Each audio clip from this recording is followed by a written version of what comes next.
আল্লাহ রাব্বুল আলামিনের অসংখ্য শুকরিয়া। আল্লাহ রাব্বুল আলামিন আমাদেরকে পবিত্র শাবান মাসের দ্বিতীয় জুমায় আল্লাহ তাআলার ঘর মসজিদে আসার বসার তৌফিক দান করেছেন। এজন্য আমরা শুকরিয়া আদায় করি আলহামদুলিল্লাহ। সম্মানিত হাজিরিন, রমজান আমাদের একদম সন্নিকটে। আগামী একটা জুমা আমরা পাবো রমজানের আগে, তার দুই একদিনের মধ্যে রমজান শুরু হয়ে যাবে। রমজান অত্যন্ত দামি মাস, যেমন শাবান অত্যন্ত দামি মাস।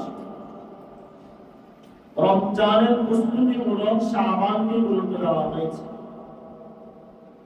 এই জন্য রমজানে যে আমলগুলো আমরা করব, এই আমলগুলো প্রত্যেকটা নেক আমলের মধ্যে আল্লাহ তাআলা হাজার গুণ সওয়াব বেশি বৃদ্ধি করে দিয়ে থাকেন। হাদিসের মধ্যে আসছে যে আল্লাহ রাসূল সাল্লাল্লাহু আলাইহি ওয়াসাল্লাম সাহাবায়ে কেরামদেরকে শাবানের শেষ সপ্তাহের মধ্যে আল্লাহ রাসূল দাঁড়িয়ে একটা ভাষণ দিতেন এবং রাসূল বলতেন, ইন্নাল্লাহ ক্বাদ আযাল্লাকুম শাহরুল আযীমুল মুবারাক। আল্লাহ রাব্বুল আলামিন তোমাদের জন্য বড় একটা দামি মুবারক বরকতময় একটা মাস আল্লাহ তাআলা দিয়েছেন।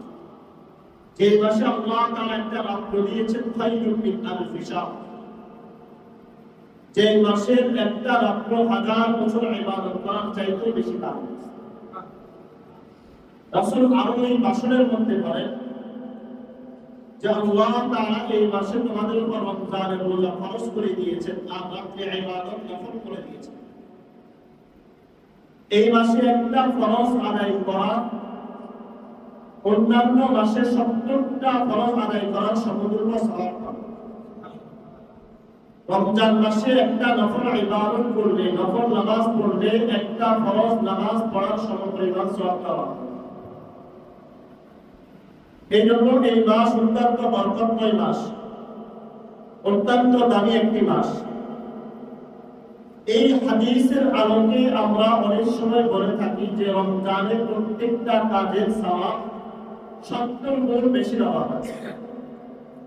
এই হাদিসের আলোকে বলা হয় যে রমজানে 170 হয়। আসলে মূলত 170 হয় না, বরং আল্লাহ তাআলা রাসূলের মাধ্যমে এটা জানিয়ে দিয়েছেন যে রমজান মাসে একটা ফরজ নামাজ কেউ যদি আদায় করে, অন্য মাসে 70টা ফরজ নামাজ আদায় করলে যেই পরিমাণ সওয়াব হতো একটা ফরজ আদায় করার কারণে সেই পরিমাণ সওয়াব। আর একটা নফল নামাজ আদায় করলে একটা ফরজের সমতুল্য সমান পরিমাণ সওয়াব আল্লাহ তাআলা দিন। আর এই হাদিসের আলোকে আমাদের সমাজের মধ্যে প্রচলিত হয়ে গিয়েছে যে রমজানে 170 হয়।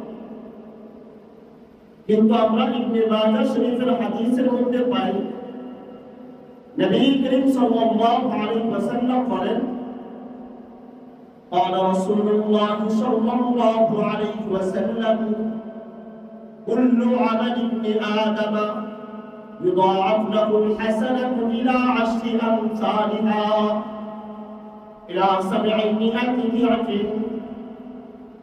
নবী করিম সাল্লাল্লাহু আলাইহি ওয়াসাল্লাম ইরশাদ করেন, বনি আদমের প্রত্যেকটা নেক আমল আল্লাহ তাআলা 10 থেকে 700 গুণ পর্যন্ত বাড়িয়ে দেন।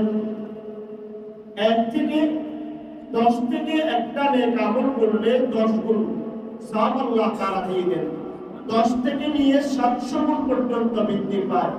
কিন্তু আমরা মনে করি 70 গুণ হলে বেশি সওয়াব। আল্লাহ তাআলা বলতেছেন, আমি বনি আদমের প্রত্যেকটা নেক আমল 10 থেকে 700 গুণ পর্যন্ত বাড়াই দেব। তার মানে রমজানে একজন ব্যক্তি যদি কাউকে একটা খুরমা খেজুর খাওয়ায়, আল্লাহ তাআলা তাকে 10 থেকে 700 গুণ পর্যন্ত লিখে দিয়ে দিবেন। এরপরে আল্লাহ তাআলা নিজে বলেন, ইল্লা সাওম ফাইন্নাহু লি ওয়া আনা আজজি। এর বিপরীত হলো রমজানের রোজা। এই রোজা আমার জন্য, আমি আল্লাহ তাআলা তাকে নিজ হাতে পুরস্কার দেব। অন্যান্য নেক আমলগুলো আল্লাহ তাআলা ফেরেশতাদের মাধ্যমে ওজন করবেন, তাদের মাধ্যমে আল্লাহ তাআলা প্রতিদান দিবেন। কিন্তু রমজানের রোজার প্রতিদান আল্লাহ তাআলা দিয়ে দিবেন। এখন কি পরিমাণ দিবেন আল্লাহ তাআলা নিজে ভাবেন। এজন্য রমজানে যে কোনো কাজ করবো, অল্প কাজ বেশি সওয়াব পাওয়া যায়, বরকত পাওয়া যায়। আল্লাহ রাব্বুল আলামিন দুনিয়া আদমের প্রত্যেকটা কাজের মধ্যে মান জাআ বিল হাসানাতি ফালাহু আশরু আমসালিহা, প্রত্যেকটা নেক আমল আল্লাহ তাআলা 10 গুণ পর্যন্ত বাড়াইবেন। আর 10 থেকে 700 গুণ ব্যক্তি বিশেষ আল্লাহ তাআলা আরো বেশি প্রতিদান দেন। একজন সাধারণ মানুষ যদি রাষ্ট্র প্রধানের কাছে যায়, তো তিনি তার মর্যাদা অনুযায়ী তাকে দান করেন। আর যদি একজন এমপি, মন্ত্রী বা বাহিরের রাষ্ট্রের কোনো মেহমান আসে, তো রাষ্ট্র প্রধান যদি তাকে পুরস্কৃত করেন, তাহলে তার মর্যাদা অনুযায়ী পুরস্কার দেন। ঠিক তদ্রূপ বান্দার মর্যাদা অনুযায়ী, বান্দার নেক আমলের পাওনা অনুযায়ী আল্লাহ তাআলা বান্দাকে বাড়ায় দিবেন। এখন আল্লাহ তাআলা 10 থেকে উপরে যত পরিমাণ চান আল্লাহ তাআলা দিতে পারেন, কোনো সমস্যা নেই।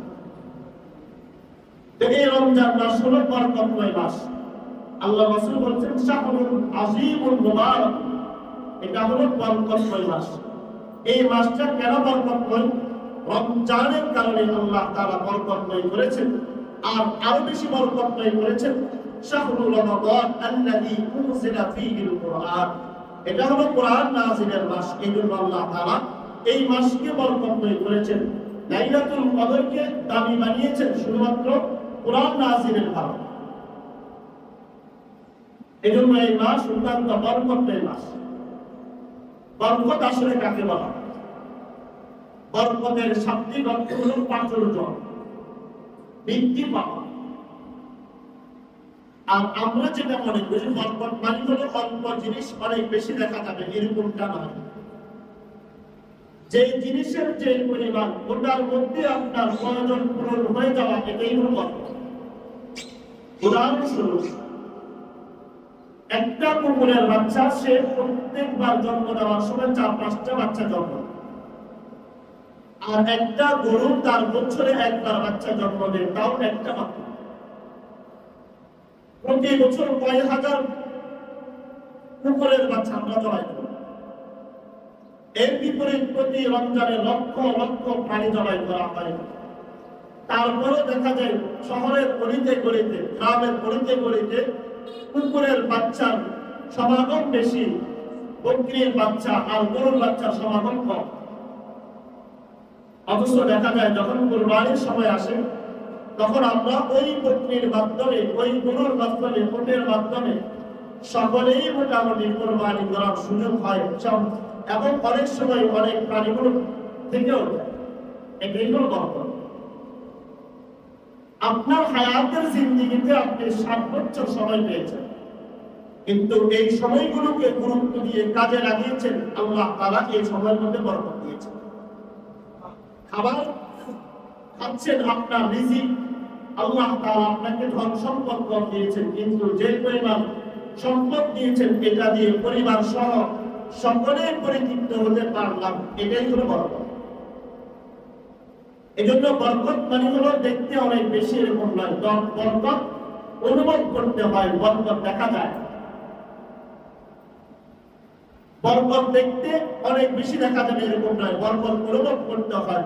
যার কারণে কুকুরের বাচ্চা আমরা দেখি, কিন্তু বরকত আছে এটা অনুভব হয় না। আর বকরির বাচ্চাগুলো আমরা অনুভব করি, তখন আমাদের মনে হয় হ্যাঁ এটার মধ্যে বরকত আছে। ঠিক তদ্রুপ আল্লাহ তাআলা রমজান মাসকে বরকতময় বানিয়েছেন, অল্প সময়ে বেশি নেক আমল করার সুযোগ করে দিয়েছেন। যদি একটা সূরা, একটা আয়াত, একটা শব্দ তেলাওয়াত করলে 10 নেকি দেওয়া হয়, রমজান মাসে যদি 10 থেকে 700 বার পর্যন্ত হয়, আর আল্লাহ তাআলা যদি ব্যক্তির মর্যাদা হিসাবে তাকে প্রতিদান দেন, তাহলে কি পরিমাণ সওয়াব আল্লাহ তাআলা দিবেন। এটাকে বলা হয় বরকত। বুখারী শরীফের হাদিসের মধ্যে আসছে, একটা ঘটনা উল্লেখ করা হয়েছে হযরত আবু হুরায়রা রাদিয়াল্লাহু তাআলা। তিনি নিজে বলেন, আমি অনেক সময় ক্ষুধার যন্ত্রণার কারণে সারাদিন নবীজি সাল্লাল্লাহু আলাইহি ওয়াসাল্লামের মাদ্রাসা দারুস সুফার মধ্যে বসে থাকতাম। আল্লাহর রাসূল কখন কোন কথা বলেন, কোন কাজ করেন, আমি আবু হুরায়রা থেকে যেন কখনো ছুটে না যায়, এই জন্য আমি সব সময় অপেক্ষায় থাকতাম। ক্ষুধার যন্ত্রণার কারণে আমি আবু হুরায়রা মাঝে মাঝে পেটে পাথর বেঁধে রাখতাম। মাঝে মধ্যে আমি এরকম মসজিদের দেয়ালের সামনে বারান্দায় গিয়ে উপর হয়ে শুয়ে থাকতাম, যাতে পেটের ক্ষুধাটা কমে যায়। মাঝে মাঝে আমি পানি পান করতাম আর ফুলানি গরম করতাম। আবু হুরায়রা রাদিয়াল্লাহু তাআলা তিনি নিচে বলেন যে একদিন আমি ক্ষুধার যন্ত্রণা এই পরিমাণ বেড়ে গিয়েছে, আবু হুরায়রা মদিনার মসজিদের সামনে গিয়ে দাঁড়াইয়া ওই কোরআনের আয়াতগুলো তেলাওয়াত করতেছেন, যে কোরআনের আয়াতে তেলাওয়াত করলে যে আয়াতের মধ্যে আল্লাহ তাআলা মানুষকে খানা খাওয়ালে কি পরিমাণ সওয়াব এই সম্পর্কে ওই আয়াতের মধ্যে উল্লেখ আছে। আবু হুরায়রা মসজিদের দরজার সামনে দাঁড়াইয়া কোরআনের ওই আয়াতগুলো তেলাওয়াত করতেছেন, যাতে করে মানুষ বুঝতে পারে যে আবু হুরায়রা এখন আসলে খাবারের চাহিদা তার খাবার প্রয়োজন। ঘটনাক্রমে ওই রাস্তা দিয়ে সিদ্দিক আকবর আবু বকর সিদ্দিক রাদিয়াল্লাহু তাআলা অতিক্রম করতেছিলেন। অতিক্রম করাকালে আবু হুরায়রা আবু বকরকে জিজ্ঞেস করলেন, কোরআনের এই আয়াতের মাসালা সম্পর্কে বলেন। আসলে এই আয়াতের মধ্যে কোনো মাসালা নাই, এখানে আছে কোন অসহায় মানুষকে খানা খাওয়ালে আল্লাহ তাআলা জান্নাত দিবেন, প্রতিদান কি দিবেন এই সম্পর্কে আয়াত। সিদ্দিক আকবর বুঝতে পারলেন আবু হুরায়রার পেটে ক্ষুধা লাগছে, কিন্তু বলতে পারলেন। তিনি চলে গেলেন, কারণ ঘরে খাবার নেই। এরপরে খলিফাতুল মুসলিমিন হযরত ওমর ফারুক রাদিয়াল্লাহু তাআলা তিনি যাচ্ছেন, আবু হুরায়রা জোরে জোরে আয়াতগুলো তেলাওয়াত করতেছেন আর তাদের দৃষ্টি আকর্ষণ করতেছেন, যেন তারা বুঝতে পারেন যে আবু হুরায়রার পেটে ক্ষুধা লাগছে। আবু হুরায়রা রাদিয়াল্লাহু তাআলা আয়াত শোনার পরেও ওমর ফারুক খলিফাতুল মুসলিমিন তিনিও কোনো জবাব দিলেন না, তিনিও চলে গেলেন, কারণ তারা বলেও খাবার নেই। একটু পরে নবী করিম সাল্লাল্লাহু আলাইহি ওয়াসাল্লাম অতিক্রম করতেছিলেন আর আবু হুরায়রা কোরআনের ওই সমস্ত আয়াতগুলো তেলাওয়াত করতেছেন, যেগুলোর মধ্যে মানুষকে খানা খাওয়ানোর ফজিলত বর্ণনা করা হয়েছে। আল্লাহ রাসূল আবু হুরায়রাকে দেখে মুচকি হাসি দিলেন আর আবু বকরের হাত ধরে আবু হুরায়রার হাত ধরে ঘরে নিয়ে গেলেন। আম্মা জান আয়েশা সিদ্দিকাকে জিজ্ঞেস করলেন, ঘরে কোনো খাবার আছে কি? তিনিও জানিয়ে দিলেন, আজকে ঘরে কোনো খাবার নেই, কোনো ধরনের খাবারের আয়োজন আজকে ঘরের মধ্যে নেই। একটু পরে নবী করিম সাল্লাল্লাহু আলাইহি ওয়াসাল্লামের খেদমতে এক পেয়ালা দুধ আসলো। আবু হুরায়রাকে নবীজি বললেন, হে আবু হুরায়রা, তোমার তো ভাগ্য করে গিয়েছে, আল্লাহ তাআলা সরাসরি তোমার জন্য রিজিকের ব্যবস্থা করে দিয়েছে। কিন্তু কথা হলো, তুমি আগে গিয়ে ওই যে তোমার মতো যারা আসহাবে সুফা ওখানে যারা আছে, তোমার মতো কোরআনের ইলম অর্জন করে, দ্বীনের জ্ঞান অর্জন করে, তুমি আগে তাদের কাছে গিয়ে তাদেরকে দাওয়াত দাও। আবু হুরায়রা মনে মনে ভাবতেছেন, এক পেয়ালা দুধ যদি সবাইকে দাওয়াত দিই, আমার নিজের ভাগ্যে তো ঢুকবে না। যেহেতু নবীজির নির্দেশ, দিয়ে দেখলেন আসহাবে সুফার মধ্যে প্রায় 70 জন সাহাবী, তারাও ক্ষুধার্ত অবস্থায় অপেক্ষায় আছে। আবু হুরায়রা সকলকে নিয়ে ঘরে চলে আসলেন। আসার পর নবীজি বললেন, আবু হুরায়রা, আগে আমার দুটো দাবি আছে। একটা দাবি হলো তুমি সর্বশেষ পান করবে। সাহাবায়ে কেরাম সিরিয়ালে দাঁড়িয়ে গেলেন। আবু হুরায়রা মনে মনে ভাবতেছেন, এতক্ষণ যদি সিরিয়ালে দাঁড়াতাম তাহলে আমিও কিছু ভাবতে পারতাম, এখন তো আমার ভাগ্যে আলো ঝুঁকবে না। যেহেতু 70 জন সাহাবী, এতজন যদি খায় তাহলে এক পেয়ালা দুধ কয়জন পাবে আর কয়জন বঞ্চিত হবে। দ্বিতীয় নম্বর নবীজি বললেন, পেয়ালা যতক্ষণ পর্যন্ত কোন সাহাবীর মুখে থাকবে, আবু হুরায়রা তুমি ওই পেয়ালা কখনো মুখ থেকে বের করবে। আবু হুরায়রা রাদিয়াল্লাহু তাআলা সমস্ত সাহাবায়ে কেরামদেরকে দিলেন, সকলেই তৃপ্তি সহকারে পান করলেন। 70 জন সাহাবী ওই এক পেয়ালা দুধ নবী করিম সাল্লাল্লাহু আলাইহি ওয়াসাল্লাম নিজের ঠোঁট থেকে নালা মুবারক দিয়ে দিলেন আর আল্লাহ তাআলার কাছে বরকতের দোয়া করলেন। আল্লাহ তাআলা বরকতের দোয়া কবুল করলেন। আবু হুরায়রা 70 জন সাহাবীকে তৃপ্তি সহকারে পান করানোর পরে নবী করিম সাল্লাল্লাহু আলাইহি ওয়াসাল্লামের সামনে নিয়ে গেলেন।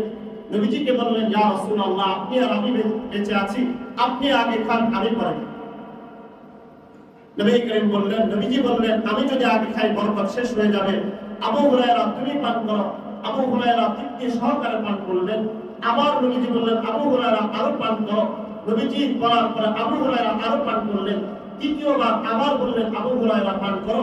আবু হুরায়রা তখন বললেন, আল্লাহর কসম ইয়া রাসূলুল্লাহ, আমার পেটে আর খাদ্য গ্রহণ করার মতো জায়গা নেই। আবু হুরায়রা নিজেই বলেন যে আমি দেখতেছি ওই পাত্রের নিচ থেকে যেন দুধের পেয়ালাগুলো নহরের মতো প্রবাহিত হচ্ছে। এখনো আল্লাহ রাসূলের হাতের বরকত। এক পেয়ালা দুধ সমস্ত সাহাবায়ে কেরাম সকলে মিলে পান করে। এজন্য বরকত দেখার জিনিস নয়, বরকত অনুভব করার জিনিস। যেটা আমরা রমজান মাসে দেখবেন অনেক গার্মেন্টস থেকে, অনেক জায়গা থেকে যারা চাকরি করে অনেক জায়গায় বোনাস দেওয়া হয় না, কিন্তু দেখা যায় আপনি পরিবারের জন্য মার্কেট করলেন, স্ত্রীর জন্য করলেন, মেয়ের জন্য করলেন, পরিবারের জন্য করলেন, রমজান মাসে খুব ভালো মন্দ খাইলেন এবং সাহারির সময় ভালো ভালো খাবারের আয়োজন করলেন, ইফতারের আইটেমগুলো অনেক ভালোভাবে আয়োজন করলেন। এরপরেও রমজান মাসে শেষের দিকে দেখা যায় কোনো জায়গা থেকে আপনাকে বোনাসও দেওয়া হলো না। রমজান শেষে দেখা যায় আপনার কোনো ধরনের ভিড় নেই। এরকম হয় কিনা আমাদের? এটা হলো বরকত, কিন্তু আমরা এটা অনুভব করার মতো আমরা অনুভব করি না। আমরা মনে করি বরকত মানে হলো অনেক জিনিস একত্রিত হবে আর আমরা সেখান থেকে খাবো। এই জন্য বরকত আল্লাহ তাআলা এই রমজান মাসে রেখে দিয়েছে। সাহাবায়ে কেরাম নবী করিম সাল্লাল্লাহু আলাইহি ওয়াসাল্লামের কাছে জিবরিল আমিন বলতেন, ইয়া রাসূলুল্লাহ, আপনি কোরআন তেলাওয়াত করেন। জিবরিল আমিন রাসূলকে কোরআন শোনাতেন। আল্লাহর রাসূল জিবরিল আমিনকে কোরআন শোনাতেন। আর নবীজিকে বারবার বলতেন, ইয়া রাসূলুল্লাহ, আপনি বেশি বেশি আল্লাহ তাআলার রাস্তায় সদকা করেন। এজন্য রমজান মাস সদকার মাস।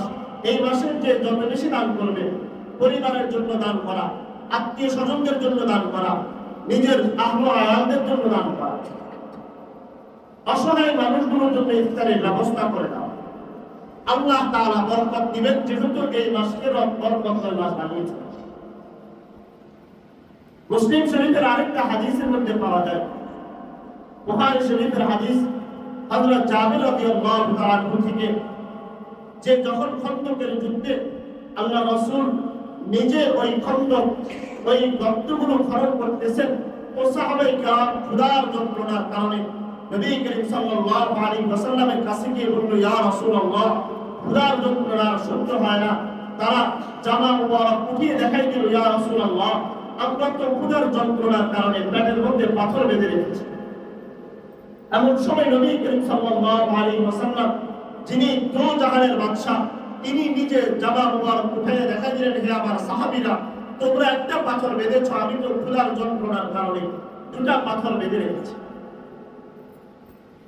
এই সাহাবী, একজন সাহাবী হযরত জাবির ইবনে আব্দুল্লাহ, তিনি দূর থেকে দেখলেন যে নবীজি এবং সাহাবায়ে কেরাম ক্ষুধার যন্ত্রণার কারণে তাদের সহ্য হচ্ছে না। তার ঘরটা একদম কাছে ছিল। নবীর থেকে অনুমতি নিয়ে ঘরে গেলেন। স্ত্রীকে বললেন, হে আমার স্ত্রী, গিয়ে দেখো ঘরের মধ্যে কোনো খাবার আয়োজন আছে কিনা। স্ত্রী পুরো ঘরের মধ্যে তল্লাশি করার পর দেখলেন যে কয়েকটা পাত্রের মধ্যে জব আছে অল্প অল্প। সবগুলোকে একত্রিত করলেন, করার পরে দেখলেন যে 2-3 কেজি আটাও হবে না। এখন নবীজিকে দাওয়াত দিলেন, কিন্তু সামান্য জব দিয়ে কিভাবে খাবে? গৃহ পালিত একটা বকরি ছিল, ওটাও জমা করলেন। জবাই করে স্ত্রীর কাছে গিয়ে বললেন যে ওখানে তো প্রায় 1000 লক্ষাধিক সাহাবায়ে কেরাম আছে, আর নবীজিকে যদি আমরা দাওয়াত দিই তাহলে নবী করিম সাল্লাল্লাহু আলাইহি ওয়াসাল্লাম অল্প কিছু সাহাবীকে নিয়ে আসলে নবীজিও খেতে পারতেন, সাহাবায়ে কেরাম কিছু সাহাবী খাবারের আয়োজন হয়ে গেল। এমন সময় জাবের রাদিয়াল্লাহু তাআলা স্ত্রী সহকারে পরামর্শ করে আল্লাহ রাসূলের কাছে কানে কানে গিয়ে বললেন, ইয়া রাসূলুল্লাহ, আমি তো আপনার জন্য কিছু খাবারের আয়োজন করেছি, কিন্তু অত্যন্ত সীমিত। ছোট একটা ছাগলের বাচ্চা জবাই করলাম আর আপনার জন্য আটা রুটির ব্যবস্থা করলাম। আল্লাহ রাসূল সাল্লাল্লাহু আলাইহি ওয়াসাল্লাম জাবিরের এই কথা শুনে আল্লাহ রাসূল আনন্দিত হয়ে গেলেন আর বড় একটা টিলার উপরে দাঁড়ায় বললেন, ইয়া আহলা খান্দক ইন্না জাবিরা সানাআ লাকুম সুরা। হে সাহাবায়ে কেরাম, হে খন্দকের অধিবাসীরা, হে সাহাবীরা, সকলে কান মনোযোগ দিয়ে শোনো। ইন্না জাবিরা কাদ সানাআ লাকুম সুরা, জাবির তোমাদের জন্য খানার আয়োজন করেছেন। হাইয়া হাল্লা বিহাল্লিকুম, চলো চলো সবাই সাহাবী জাবিরের ঘরে চলো। এদিকে জাবির রাদিয়াল্লাহু আনহু স্ত্রীর কাছে এসে পেরেশান হয়ে গেলেন।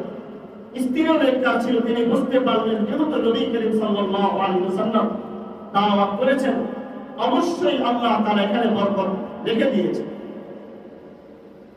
হযরত জাবির রাদিয়াল্লাহু আনহুকে নবীজি বললেন যে খাবার পাতিলের উপর রাখো আর নিচে আগুন দিতে থাকো আর জাতার ভিতরে আটাগুলো পিষতে থাকো, কোন ধরনের নিচের দিকে তাকানো যাবে না।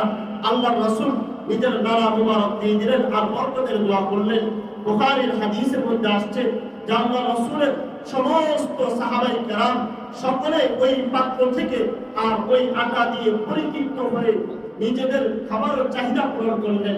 প্রায় 1000 সাহাবী ওই এক পাতিল নেকি থেকে পান করলেন, নিজেরাই খেলেন, আশেপাশের প্রতিবেশীদেরকেও দাওয়াত দিলেন, সকলেই খেলেন। এরপরে সর্বশেষ দেখা যায় খাদ্যের পাতিলের ভিতরে যে পরিমাণ খাদ্য প্রথমে ছিল এখনো পর্যন্ত সেগুলো রয়েছে। এই ছিল বরকত সাহাবায়ে কেরামদের মধ্যে, কারণ তারা বরকত অনুভব করেছিলেন, নবীর হাতে বরকত ছিল। শুধু নবী করিম সাল্লাল্লাহু আলাইহি ওয়াসাল্লামের হাতে বরকত ছিল এরকমটা নয়। আপনারা আমার যে প্রয়োজন, যে পরিমাণ আমরা অর্থ উপার্জন করি, এর মাধ্যমে সংসার জীবন চলে, পারিবারিক জীবন চলে, আত্মীয় স্বজনদের খরচ হয়ে যায়।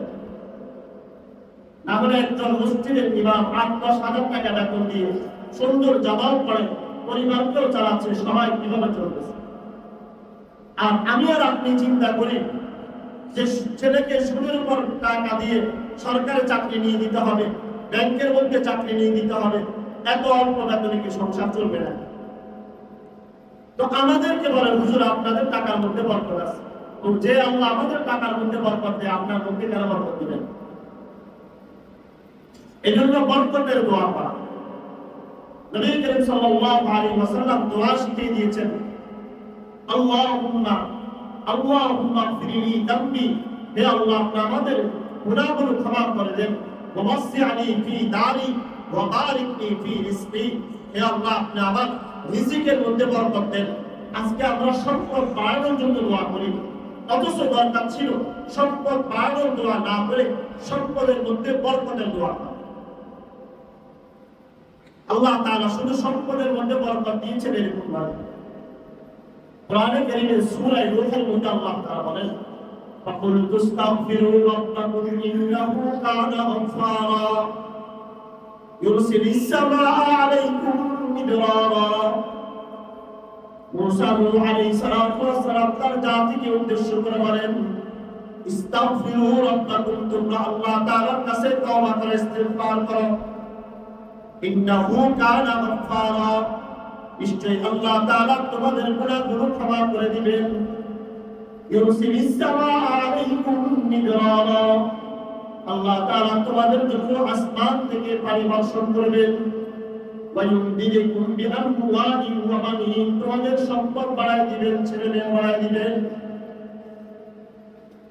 ইস্তিগফার করার মাধ্যমে আল্লাহ তাআলা রিজিকের মধ্যে বরকত দান করেন, আসমান থেকে রহমতের পানি বর্ষণ করেন।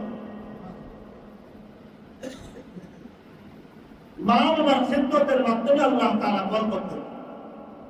এই জন্য যে সন্তান মা বাবার খিদমত করে, আল্লাহ তাআলা তার সম্পদের মধ্যে এমন বরকত দেন, আল্লাহ তাআলা তাকে সবসময় এমন একটা অভাব অনটনের মধ্যে রাখেন, সে মনে করে আমি তো পেরেশানির মধ্যে আছি, তবুও তার মধ্যে পরিতৃপ্তি আছে। আর যে সন্তান অর্থ উপার্জন করে আর স্ত্রী পরিবার নিয়ে বিদেশে থাকে অথবা শহরে চলে আসে, গ্রামের মা বাবার খোঁজ খবর নেয় না, দেখা যায় এই সন্তানের সংসারের মধ্যে কোনো শান্তি হয়। আপনি ফোন দিয়ে জিজ্ঞাসা করেন, ছেলে বলবে এই সমস্যা, স্ত্রী বলবে আমাদের ঘরের মধ্যে বাচ্চার এই সমস্যা, অমুকের এই সমস্যা, মানে তার সমস্যার শেষ নাই। আর যে ছেলেটা অত্যন্ত গরিব, অর্থ উপার্জন কম, মা বাবার জন্য কিছু কিছু টাকা মাঝে মধ্যে পাঠায়, দেখবেন ওর সংসারের মধ্যে শান্তিও আছে, আল্লাহ তাআলা বরকত আছে। কিতাবের মধ্যে একটা ঘটনা উল্লেখ করা হয়েছে। একজন বাবার চারজন সন্তান ছিল। তো বড় সন্তানটা সব সময় বাবার খেদমত করে, বাবার একদম শেষ অবস্থায় চলে আসলো। সন্তানেরা সকলেই মিলে পরামর্শে বসলো যে বাবার তো এখন শেষ পর্যন্ত তার খেদমতের প্রয়োজন, এখন কি করা যায়? তখন বড় ভাই পরামর্শ দিল যে বাবার খেদমত করবে সে বাবার সম্পত্তি নিতে পারবে না, যারা খেদমত করবে না তারা সম্পত্তি নিবে। নিয়ম উল্টা করে ফেলে। এখন বড় ভাই সব সময় দেখলো অন্যান্য সব ভাইদের সম্পদের প্রয়োজন, এই জন্য তারা সকলে বাবার খেদমত থেকে বিরত হয়ে গেল। এদিকে বড় ভাই সব সময় বাবার বড় সন্তান সব সময় বাবার খেদমত করে। বাবা একদম মুমূর্ষু অবস্থায় সন্তানের খেদমত দেখে বাবা আল্লাহ তাআলার কাছে হাত উত্তোলন করে দোয়া করলেন, হে আল্লাহ, আপনি আমার এই সন্তানের রিজিকের মধ্যে বরকত দেন, আল্লাহ তার সন্তানের মধ্যে বরকত দেন, তার পরিবার আয়াতদের মধ্যে বরকত দেন। কিছুদিন পর বাবার ইন্তেকাল হয়ে গেল। তিনজন সন্তান নিয়ম অনুযায়ী সমস্ত সম্পত্তি বন্টন করে নিয়ে গেল। এখন বড় সন্তানের কাছে জায়গাও নাই, অর্থও নাই, আর বাবা বরকতের জন্য দোয়া করেছেন, সে ওই চিন্তায় আছে। স্ত্রী সবসময় ঝগড়াঝাটি শুরু করে যে তোমার কি দরকার ছিল বাবা, খেদমত করলাম, আবার সম্পত্তির ভাগে নিয়ে টানাটানি করলাম, সম্পদের ভাগও ছেড়ে দিলাম। তখন সে বলল, আমি রাসূল সাল্লাল্লাহু আলাইহি ওয়াসাল্লামের হাদিস থেকে শুনেছি যে সন্তান মা বাবার খেদমত করে আল্লাহ তাআলা তার রিজিকের মধ্যে অসুস্থতা রাখে, আল্লাহ তাআলা তাকে বরকত দান করে। স্ত্রী বলতে লাগলো, তোমার এই সমস্ত বরকত বরকত নিয়ে পড়ে থাকো, আর কোনো কাজ নেই, খেতে পারতেছি না, বরকত নিয়ে পড়েছে। কিছুদিন পর ওই বড় ছেলে স্বপ্নের মধ্যে দেখলো যে তাকে গায়েব থেকে আওয়াজ দেওয়া হচ্ছে, অমুক জায়গায় 1000 স্বর্ণ মুদ্রা আছে, যাও তুমি সেটা নিয়ে আসো। সাথে সাথে ছেলেরা স্বপ্নে চোখে জিজ্ঞাসা করলো, আপনি কি বারকা, সেখানে কি বরকত আছে 1000 টাকার মধ্যে? গায়েব থেকে আওয়াজ দেওয়া হলো, লাইসা ফীহি বারাকা, না সেখানে কোনো বরকত নাই। সকালবেলায় উঠে স্ত্রীকে বললো, আমি স্বপ্নে দেখলাম আমাকে বলা হয়েছে অমুক জায়গায় 1000 টাকা আছে, 1000 স্বর্ণ মুদ্রা আছে। আমি জিজ্ঞেস করেছি বরকত আছে কিনা, আমি সেখানে বলা হয়েছে বরকত নাই। স্ত্রীর সাথে সাথে ঝগড়াঝাটি শুরু করলো, তুমি এখনো বরকত নিয়ে পড়ে আসো, এদিকে সংসার সন্তানাদি সবাই উপবাস হয়ে আছে। দ্বিতীয় দিন আবার ঘুমালো, আবার স্বপ্ন দেখলো যে অমুক জায়গায় 10 টাকা আছে, স্বর্ণের 10 টাকা আছে, যাও নিয়ে আসো। সে আবার জিজ্ঞাসা করলো, আপনি কি বারাকা, সেখানে কি কোনো বরকত আছে? সাথে সাথে উত্তর আসলো, লাইসা ফীহি বারাকা। স্ত্রীকে আবার বললো যে গতকালকে তো 1000 টাকা দেখছি, আজকে 10 টাকা দেখেছি, 10 টাকা আনার জন্য আমাকে বলা হয়েছে। স্ত্রী চিন্তা করলো, আমাদের সংসার 10 টাকা হলেও তো কম, অন্তত 2-3 বেলা তো খেতে পারবে। স্বামী তো অভাব অনটন যতই থাকুক, বরকত না থাকলে যাবে না। তৃতীয় দিন আবার স্বপ্ন চোখে দেখলো অমুক জায়গায় 1 টাকার স্বর্ণ মুদ্রা আছে, ওই স্বর্ণ মুদ্রা নিয়ে আসো। সে জিজ্ঞেস করলো, আফীহি বারাকা, সেখানে কি বরকত আছে? তখন গায়েব থেকে আওয়াজ দেওয়া হলো, হ্যাঁ সেখানে বরকত আছে। পরের দিন তৃতীয় দিন আর স্ত্রীকে জানালো না, আজকে যদি বলি বলবে আগে 100 টাকা ছিল, 1000 টাকা ছিল, এরপর আসছে 10 টাকা, এখন 1 টাকা চলে আসছে। তোমার এই সমস্ত বরকত টরকতের পিছনে পড়ার কারণে এখন টাকা পড়তে আছে। সাথে সাথে বড় ছেলে গিয়ে যাওয়ার পরে ওখানে গিয়ে দেখলো 1 টাকা স্বর্ণ মুদ্রা আছে, যেখানে আল্লাহ তাআলার পক্ষ থেকে বরকত আছে। আমি প্রথমে বলেছিলাম বরকত জিনিসটা হলো দেখার নয়, এটা হলো অনুভব করার জিনিস, যেটা আল্লাহ তাআলা রমজান মাসকে বরকতময় বানিয়েছে। এখন ছেলে যখন 1 টাকা নিয়ে আসতেছে, পথের মধ্যে দেখলো হঠাৎ করে একজন জেলে মাছ ধরার পরে বড় বড় 2টা মাছ নিয়ে বসে আছে। বড় মাছ দেখার পরে নিজের ভিতরে একটা লোভ জাগলো যে বড় মাছ তো সবসময় পাওয়া যায় না, আর এতদিন পর্যন্ত পরিবার ক্ষুধার্ত, বললো আমাকে একটা মাছ দাও। ওই জেলে বললো আমি 2টা মাছ একসাথে 1 টাকা স্বর্ণের মুদ্রা বিনিময় করব, একটা মাছ বিক্রি করব। এখন ছেলে চিন্তা করলো যে এখন বড় মাছ সবসময় পাওয়াও যায় না, সাথে সাথে 2টা মাছ খরিদ করে ঘরে নিয়ে আসলো। স্ত্রীকে বললো মাছগুলো কাটতে শুরু করো। স্ত্রী মাছের পেট কাটার সময় সেখানে দেখলো একটা পাথর চকচক করতেছে আর ঝলমল করে আলো বিকরণ চারিদিকে ছড়িয়ে পড়তেছে। সাথে সাথে স্বামী ওই পাথরটা নিয়ে বাজারে দৌড় দিয়ে চলে গেল। যাওয়ার পরে ওই বাজারে ব্যবসায়ী স্বর্ণকার বলতেছে, তুমি আমার কাছে আসছো একজন বিশ্বস্ত মানুষ হিসেবে, আমি তোমাকে বলি এই স্বর্ণ মুদ্রা, এই বাজারে যত হাজার স্বর্ণ মুদ্রার দোকানদার আছে সকলের স্বর্ণ বিক্রি করলে এই স্বর্ণ মুদ্রার দাম কোনোদিন দিতে পারবে না। এই জন্য তোমার জন্য উচিত হবে রাজা বাদশার কাছে চলে যাও। এগুলো রাজা বাদশারা এই শৌখিনতার জন্য ব্যবহার করে। তখনকার যুগে রাজা বাদশাদের কাছে যাওয়ার সুযোগ ছিল, কিন্তু এই যুগে আপনি যদি রাষ্ট্রপ্রধানের কাছে যান তো আগে আপনাকে পুঁতে দিয়ে চেক করা যে গণনারে কোন কমিয়ে আসছে কিনা। আর যদি সাধারণ মানুষ হয় তাহলে তো যাওয়ার সুযোগ নেই।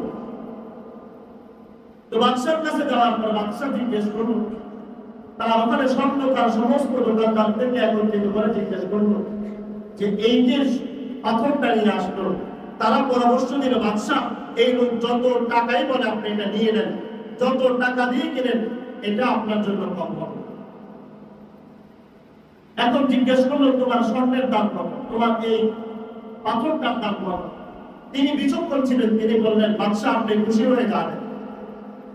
তখন বাদশা তার মুজিবদেরকে ঘোষণা দিয়ে দিলেন যে এর জন্য এক ওটের মধ্যে, একটা ওটের মধ্যে পুরা ওট বোঝাই করে তার জন্য খাবারের পাত্র মালসামানা সহ একটা ওট বোঝাই করে তার জন্য দিয়ে দাও। ইতিহাসের কিতাবের মধ্যে উল্লেখ করা হয় যে একটা ওটের পিঠের মধ্যে 60 টন খাদ্য সে বহন করত। এই 60 টন খাদ্য তার ওটের মধ্যে বোঝাই করে ওই সাধারণ ছেলেরা যে বরকতের আশায় অপেক্ষায় ছিল ওই স্বর্ণ মুদ্রা সহ স্বর্ণ মুদ্রা বাদশা রেখে দিয়ে তার জন্য এক ওট বোঝাই করে খাদ্য দিয়ে দিল। লোকটা যখন এটা পেয়ে গেল তখন সে চিন্তা করলো ওই যে বরকত আল্লাহ তাআলা দিবেন বলেছেন, ওই বাবার দোয়া আল্লাহ তাআলা কবুল করেছেন। এই যখন এই খাবারগুলো নিয়ে যাচ্ছিল পিছন থেকে বাদশা আবার ডাকল,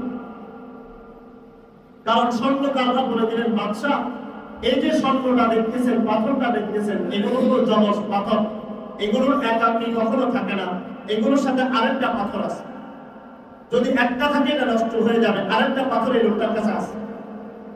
এখন ওই লোকটা তো আর জানে না যে মাছের আরেকটা মাছ তো তার কাছে আছে, সেখানে একটা পাথর আছে। বাদশা ঘোষণা দিয়ে দিলেন তুমি যদি আমাকে আরেকটা পাথর এনে দিতে পারো তাহলে তোমাকে আজকে যে পুরস্কার দিয়েছি তার বাদল দিয়ে দিই। স্ত্রীর কাছে গিয়ে বললে স্ত্রী গাছর বন্ধা না, আমি কোনো পাথর পাইনি, আরেক পাশে যখন পুরস্কারের কথা বললো স্ত্রী পাথরটা দিয়ে দিল। বাদশা তাকে এই ওট সহ আরো 2টা ওট বোঝাই করে খাদ্য তাকে দিয়ে দিল, দিয়ে তাকে পুরস্কৃত করলো। এটা হলো বরকত। ওই যে আল্লাহ তাআলা তার পক্ষ থেকে বাবা সন্তানের জন্য দোয়া করেছেন, সন্তান সম্পদ ছেড়ে দিয়েছেন, আর আল্লাহ তাআলা ওই সন্তানের দোয়াও কবুল করেছেন। এই জন্য বরকত এমন একটা জিনিস যেটা মানুষ দেখতে পায় না, এটা অনুভব করতে হয়। যেটা আল্লাহ তাআলা রমজান মাসে একটা কোরআনের আয়াত তেলাওয়াত করলে, একটা রোজা রাখলে, একটা নফল ইবাদত করলে আল্লাহ তাআলা ফরজের সমতুল্য সওয়াব দান করবেন। একটা ফরজ ইবাদত করলে আল্লাহ তাআলা 70টা ফরজ ইবাদত করার সমপরিমাণ সওয়াব দিবেন। সুবহানাল্লাহ। এজন্য রমজান মাস অত্যন্ত দামি একটা মাস, যে এখানে আল্লাহ তাআলা বরকত রেখে দিয়েছে। ইসমাঈল আলাইহিস সালাম তিনি মক্কাতে থাকতেন, তার বাবা থাকতেন সিরিয়াতে। এটাও বুখারী শরীফের হাদিসের মধ্যে আসছে।